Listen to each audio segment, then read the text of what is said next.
Welcome to the Deep Dive. We take your sources, articles, research, maybe just notes, and pull out the most important, surprising insights. Saves you time, keeps you informed. And today we're diving into a recent YouTube interview. It's with Matthew Brown, the author of the Immaculate Constellation report. Right, and specifically we're looking at his efforts, his struggles, really. Get information about UAPs, unidentified aerial phenomena, to the U.S. Congress. Exactly. So this deep dive, it's for you. If you want to get knowledge quickly, thoroughly, you like hearing different angles, and maybe those aha moments without feeling, totally overwhelmed. Our source is that conversation, yeah. Yeah. It covers Brown's report, who you talk to journalists, congressional staff, and why he even came forward. Yeah, the motivations are a big part of it. So our mission today is pretty clear. Understand the main takeaways from Matthew Brown's story. What happened when he tried to share UAP info with Congress? What challenges did he hit? Okay, let's get into it. First up, that report, the Immaculate Constellation report. Just getting it into the Congressional record, well, that seems to have caused quite a fuss. Yeah, the interview suggests it really took people by surprise. Unexpected. Totally. Apparently, unelected congressional staff, the people often running things behind the scenes, they reportedly panicked. Not just when it was distributed, but even when its arrival was announced. Wow.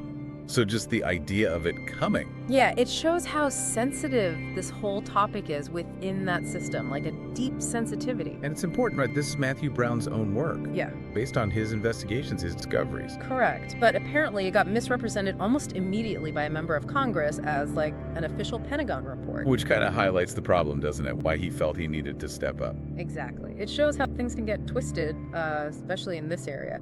So, okay. What actually drove him to do this? His beliefs are, well, they're pretty intense. They are. He says, quote, "We live in a dream, a carefully constructed reality. Thinks our science is, deliberately held back." That's a huge claim. It really is, and it's part of this bigger picture he paints. He also has thoughts on why these unidentified entities, might be here. He says he's pretty confident the reason is us. Us, as in humanity. Yeah. Even suggests we might be seen as a resource, which is unsettling. Definitely unsettling. And he mentions how hard it was, the cost of finding allies, people who understood. But he says he has allies now, and more whistleblowers are apparently close to coming forward too. Sounds like finding the right way to share this info was tough. Let's talk about him working with Michael Shellenberger, the journalist. Right. So Brown chose Shellenberger because of his work on the Twitter files and, defending free speech against what Brown saw as censorship. So he saw him as trustworthy, someone who'd fight for the story. Pretty much. His hope was actually to get multiple journalists involved, looking at it from different angles, maybe get it taken more seriously. Makes sense. And he gave Shellenberger a cleared version of his report back in summer 2024. Yeah, cleared by the state. Shellenberger agreed to do a story, so you can see he was being strategic, trying to navigate how to get this out there. Now, how does David Grusch fit in? People following UAPs know that name. Former intelligence official. Big claims about government programs. Right, so Grusch connected Brown with Jeremy Corbell, who did the interview we're discussing. But Brown's initial goal wasn't really public reporting, interestingly. Oh, what was it then? He mostly wanted to set up direct talks, between people who had firsthand UAP info and members of Congress. But he says it was really hard just getting meetings, having real conversations, especially with the House. So the first plan was more behind the scenes, help connect the dots for Congress members asking questions. Exactly. Him and Corbell trying to facilitate that.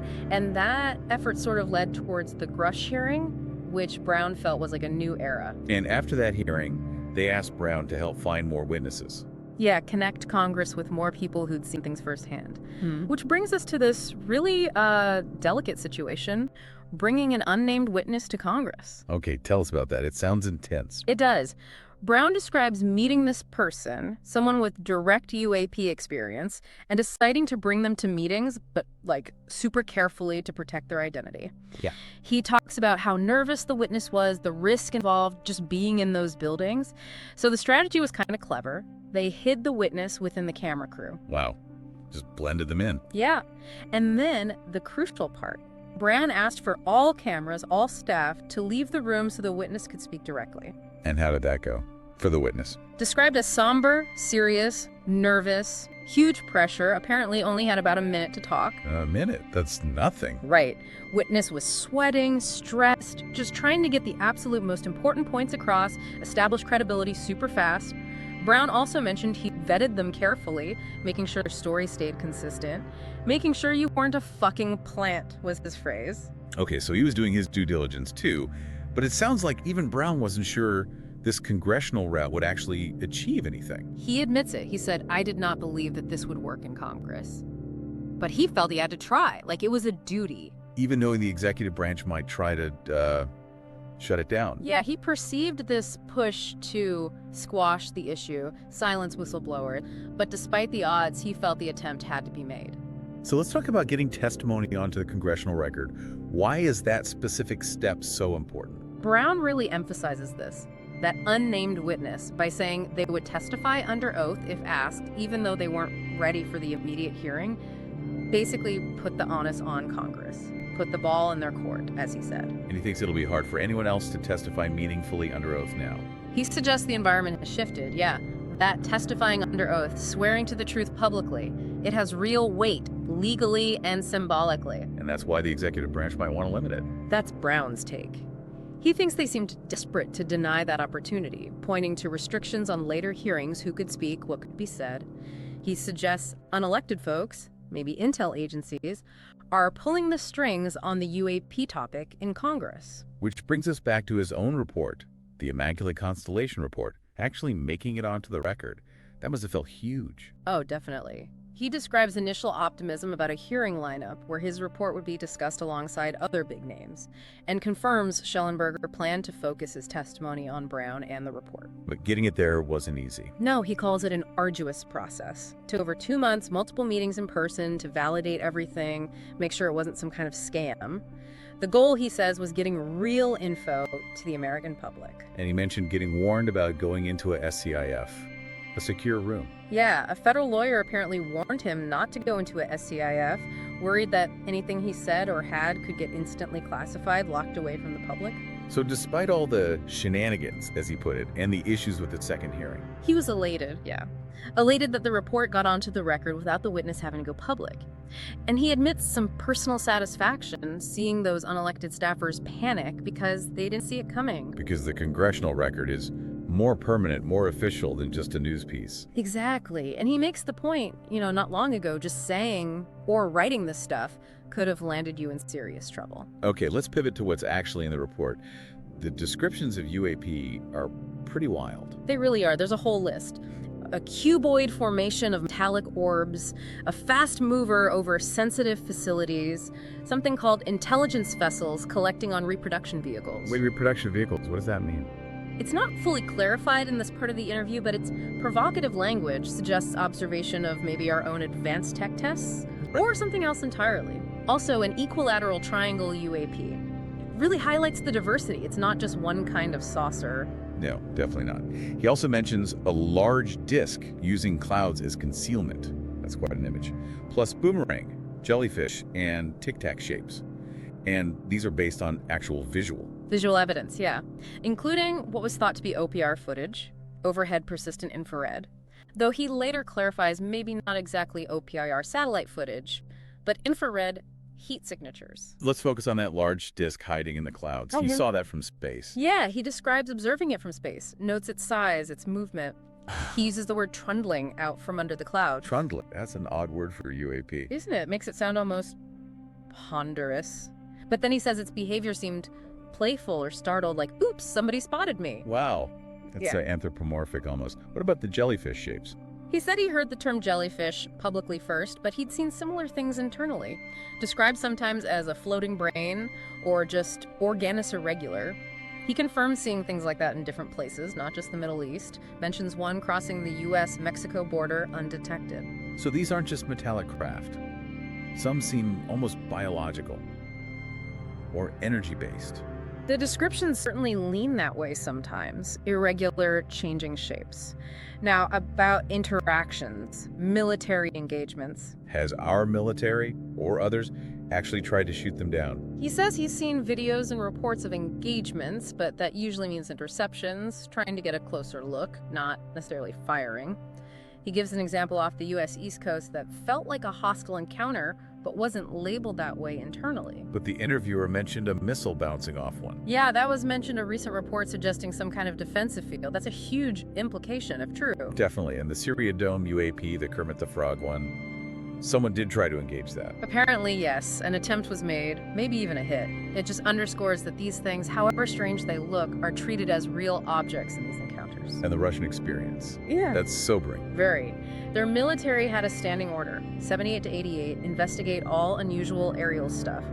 Dozens of intercept attempts mostly failed because the UAPs were too fast. But some attempts led to crashes. 3 cases, he says, where attempts to engage resulted in Russian planes crashing, pilots killed, which reportedly led to an order, leave them alone, because of their incredible capacities for retaliation. Chilling. So why so many different shapes? Does he have theory? He speculates it's like our own tech, different planes for different jobs, maybe different UAP shapes are purpose-built for specific missions. And they operate underwater, too. He confirms seeing small to medium ones going into and out of water, on video and in reports, and notes they seem unaffected by the transition, like inertia isn't a factor for them. Okay, let's switch gears a bit. Signals intelligence, SIGINT. How did that play into his investigation? It was a key source, partly because it's less data-intensive, easier to get through quickly compared to, say, massive video files. What kind of SIGINT was it? Mostly incidental stuff, he says, picking up other countries' military chatter about UAPs or their observations, plus some historical data. He kept details light in the report because SIGINT methods are very sensitive, frequently used. But it showed UAP activity was widespread. Yeah, he confirmed observations reported via SIGINT from the Pacific, Atlantic, over Africa near the Mexico border. So definitely a global thing. What about over the U.S. itself? NORAD's role. He calls Northcom, NORAD's parent command, a black hole for UAP images over the U.S. A black hole, why? Legal walls. Rules separating military intel functions from domestic law enforcement. It's meant to stop spying on U.S. citizens, but it also stops them properly tracking UAPs over the homeland. Creates a blind spot. Which probably feeds into public frustration about the footage quality we see. Exactly. He tackles that head on. Sure. People want crystal clear movie quality. Yeah, like Independence Day footage. Right. But he explains, look, a lot of this is from weapon systems. Thermal cameras. They're great for detecting a heat signature, especially in the dark, finding a target. They're not built for high-res photography. So the grainy thermal blobs are data, just not the kind we see in movies. Precisely. They show the heat, the shape. He thinks a lack of curiosity, maybe some arrogance in academia and society, makes people dismiss anything less than perfect. He also floated ideas like active camouflage, or energy fields, making them hard to see clearly. Yes, speculations about why they might be inherently difficult to capture perfectly. Even the idea that maybe what we see is just one part of something much bigger, mostly invisible. Okay, the Chinese balloon incident, how does that connect? Well, after the balloon, they shot down 3 other unidentified objects, remember? Right. Brown criticizes the way some media tried to blame the UAP task force, as if NORAD somehow wasn't supposed to see things unless they looked like standard planes.